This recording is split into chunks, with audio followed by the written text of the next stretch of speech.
Fox News Alert now. There are new questions about President Obama's involvement with the Justice Department and the FBI while he was in the White House. This is we await the expected release of a Democratic memo, which could be out any time.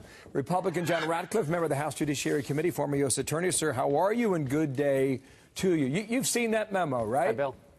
I have seen the memo. Okay, I want to ask you specifically about that in a moment, but this is one of the text messages we woke up to yesterday. This is Lisa Page saying yes because POTUS. This is August of 2016 now. On screen, guys. Put it up there. Yes, because POTUS wants to know everything we are doing. September of 2016, correct on that. In April of 2016, here was the question and answer with Chris Wallace and then President Obama. I do not talk to the Attorney General about pending investigations. I do not talk to FBI directors about pending investigations. We have a strict line and always have maintained it, previous presidents. Just to button this up. I guarantee it. Okay, there's a lot of ways to interpret this, and that's why part of the reason why we have you on today. This text message came in September, a few days before he was set to meet with Vladimir Putin. Perhaps he wanted to know what was going on, 2 months before an election. If Russia was meddling, he was going to give a message to Putin. Is that acceptable to you? How do you read it? I think that is acceptable. Having read it in context, I can't, to be fair, say that somehow related back to the Hillary Clinton email investigation. But to the Chris Wallace segment that you just played, I can say that the president's words there are not just hyperbolic, they're wrong. To say that there was no influence in any case, at the time he made that statement, the lead agent in the Hillary Clinton email investigation had already sent hundreds of texts expressing his political opinions and his desire to influence the outcome. Beyond that, we know that the president was aware to some extent and that the FBI had gone to great lengths to conceal his knowledge about the Hillary Clinton email investigation. A month after that clip that you just played there, Bill, the FBI director, in his own words, wrote an exoneration memo citing his concern for the fact that Hillary Clinton was communicating on that unsecured server with the president.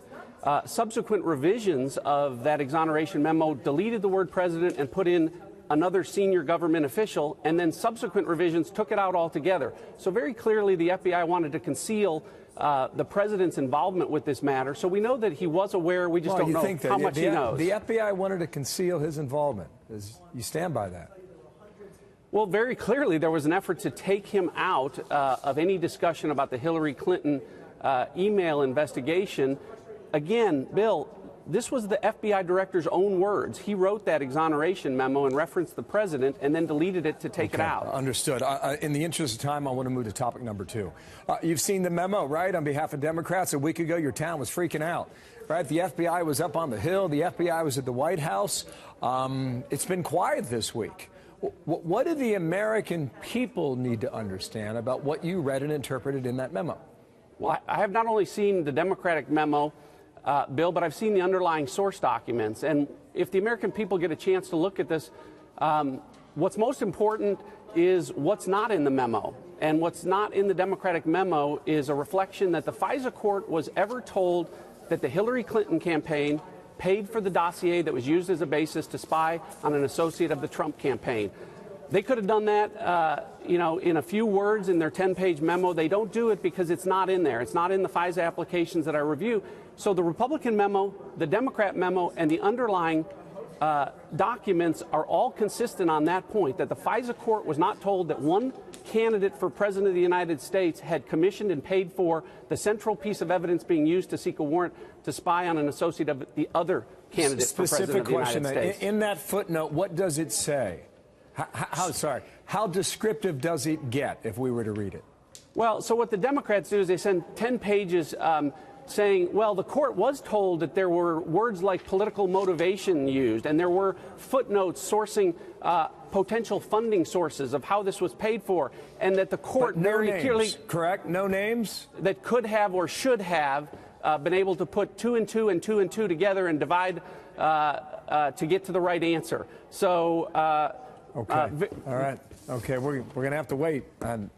Sorry. I will tell you, Bill, I hope that the American people do get the chance that it is declassified and they get to see it. I think within 24 hours we likely will. Sir, thank you for your time. Got to run. John Ratcliffe. You thank bet. you from the Thanks, Hill. Bill.